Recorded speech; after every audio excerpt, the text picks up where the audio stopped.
सनातन धर्मातील शास्त्रात इतर धर्माचे वर्णन का नाही? परमशांती बापूजींच्या मराठी यूट्यूब चॅनलमध्ये आपले सर्वांचे स्वागत आहे. सर्वांना माहीत आहे की हिंदू सनातन आदी देवी देवता धर्म अति प्राचीन धर्म आहे. या धर्माचा उद्गम ब्रह्माच्या पहिल्या परार्धातच झालेला आहे.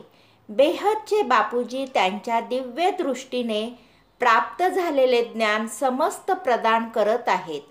हे ज्ञान आपण बेहदचे बापूजी व अनंत भैयामधील संवादातून ऐकूया. अनंत भैया, परमशांती बापूजी, माझा एक विशेष प्रश्न आहे की सनातन धर्माच्या शास्त्रात खूप सारे ज्ञान दिलेले आहे, परंतु दुसऱ्या धर्माचा काहीही उल्लेख नाही, तर त्याचे काय कारण असावे?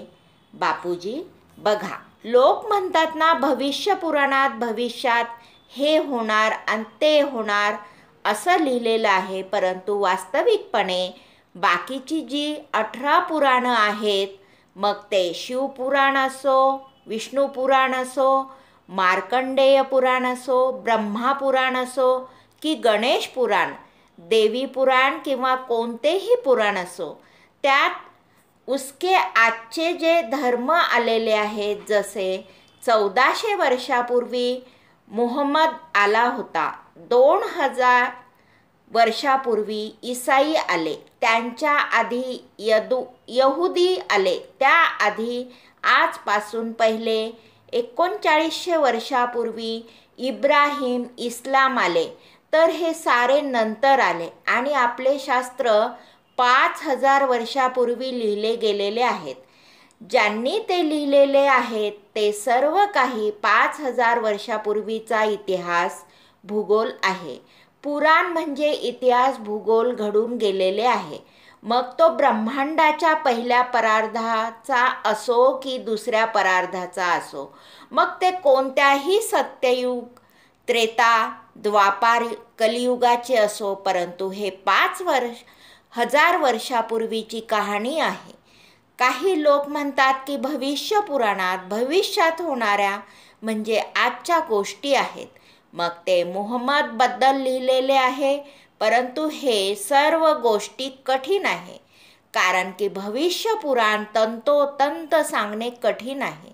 कारण की भविष्य पुराणात भविष्यात जे होणार आहे, कल्की अवताराविषयी सांगितले आहे. कलियुग होणार आहे, पण कलियुगाला आता 4000 वर्ष झाले आहे.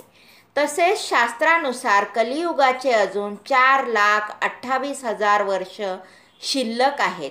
कलियुग एकूण 4,32,000 वर्षाचे आहे. आता तर 4000 वर्ष झाले आहे.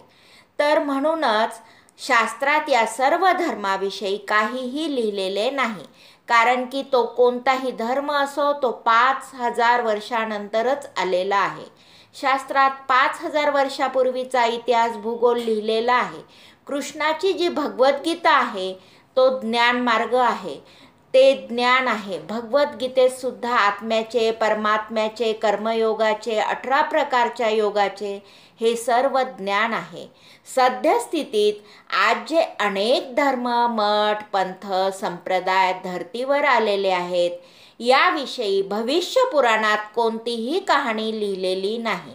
लोक असे सांगतात की हे येथे लिहिलेले आहे आणि ते तेथे लिहिलेले आहे, पण मला हे मान्य नाही. कारण 5000 वर्ष पहिले जेव्हा भविष्य पुराण सुद्धा लिहिले गेलेले असेल, तेव्हा कोणतीही कल्पनासुद्धा नव्हती की एवढे सारे धर्म, मठ, पंथ, संप्रदाय धर्तीवर येतील. तेव्हा हे सर्व काही नव्हते, म्हणून ते लिहिले गेलेले नाही. परमशांती